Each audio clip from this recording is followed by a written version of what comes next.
Et si on arrêtait d'essayer de faire passer la multipotentialité comme le dernier phénomène du siècle? Depuis quelques années, ce mot est partout. Certains le revendiquent avec fierté, alors que d'autres se plaignent carrément d'en souffrir. Ce qui me dérange personnellement, c'est qu'on finit par croire qu'il y a deux catégories de personnes, les multipotentiels et les autres. Alors, au risque de déplaire à certains, je ne vais pas passer par 4 chemins.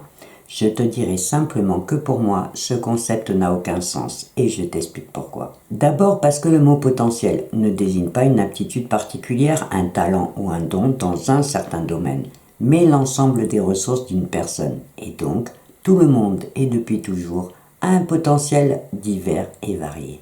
C'est dans la nature humaine d'être curieux et de pouvoir apprendre. Alors, encore une fois, pourquoi vouloir faire entrer des gens dans une case ou leur coller une étiquette? Depuis un moment, comme je te le disais au début, j'ai l'impression que ce mot multipotentialité est carrément devenu un phénomène à la mode. On le voit partout, dans les articles de magazines, dans les podcasts, dans les vidéos et même dans les conférences. Certains en parlent comme d'un super pouvoir, alors que d'autres au contraire en parlent carrément comme d'un handicap. Pourtant, avoir des activités variées, aimer, découvrir et explorer de nouvelles choses, c'est juste normal. Et depuis toujours, parce que si tu regardes, nos anciens étaient tous multipotentiels. D'ailleurs, ils n'avaient pas le choix. Ils devaient savoir chasser, construire, planter, soigner, résoudre et transmettre.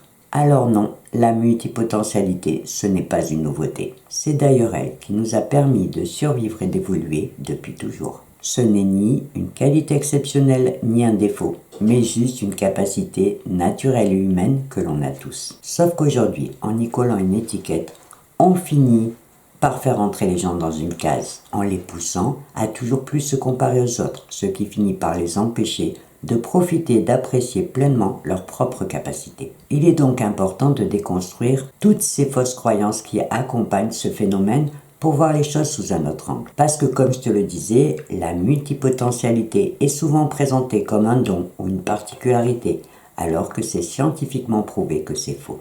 Depuis les années 2000, on sait, grâce aux neurosciences, que le cerveau humain est capable d'apprendre, de s'adapter, d'évoluer tout au long de notre vie grâce à sa neuroplasticité. Il peut créer de nouvelles connexions neuronales à chaque fois que tu en as besoin, que ce soit pour un nouvel apprentissage ou pour une nouvelle expérience. Ce qui veut dire en clair que tout le monde a la capacité d'apprendre tout au long de sa vie. À chaque fois que tu changes de sujet, que tu plonges dans un nouvel univers, que tu ouvres un nouveau livre, ton cerveau crée les nouvelles connexions neuronales dont tu as besoin. Il s'adapte, il tisse de nouveaux liens et il devient plus rapide, plus agile et plus créatif. De plus, la curiosité est aussi une capacité humaine que l'on a tous. Au final, le vrai problème, ce n'est pas d'être multipotentiel, mais plutôt d'apprendre à gérer ses envies multiples pour les canaliser et mieux les organiser. Le vrai enjeu n'est pas dans l'étiquette mais dans la posture. Soit tu subis ta curiosité, soit tu apprends à l'utiliser comme un levier pour évoluer.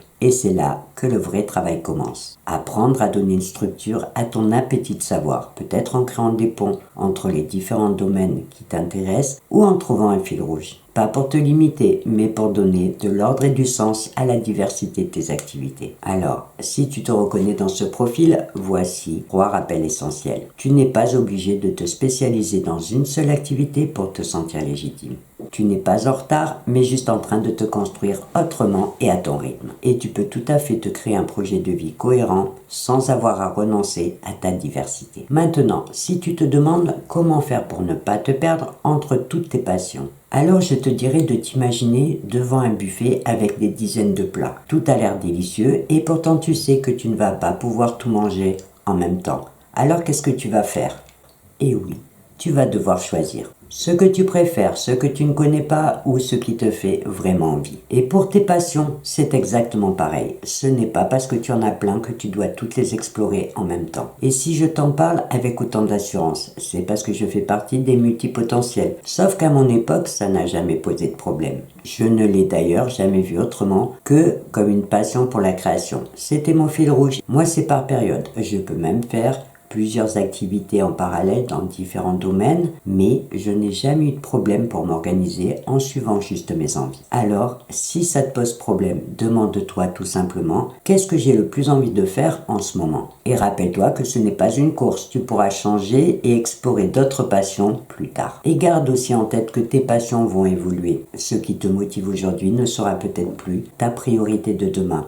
Et c'est juste normal. Et pour conclure, je te dirais que tu n'as pas besoin d'être comme tout le monde, mais juste d'apprendre à être pleinement toi-même. L'important, c'est de rester curieux et aligné avec toi-même, sans te laisser limiter par des normes qui ne sont pas les tiennes. Avant de te quitter, je te rappelle que si tu as des questions ou des réactions à partager, tu peux le faire directement dans la partie commentaires sous cette vidéo, et je me ferai bien sûr un plaisir de te lire et de te répondre. Et en attendant de te retrouver dans une prochaine vidéo, je te souhaite une belle journée ou une belle soirée et je te dis au revoir et à bientôt.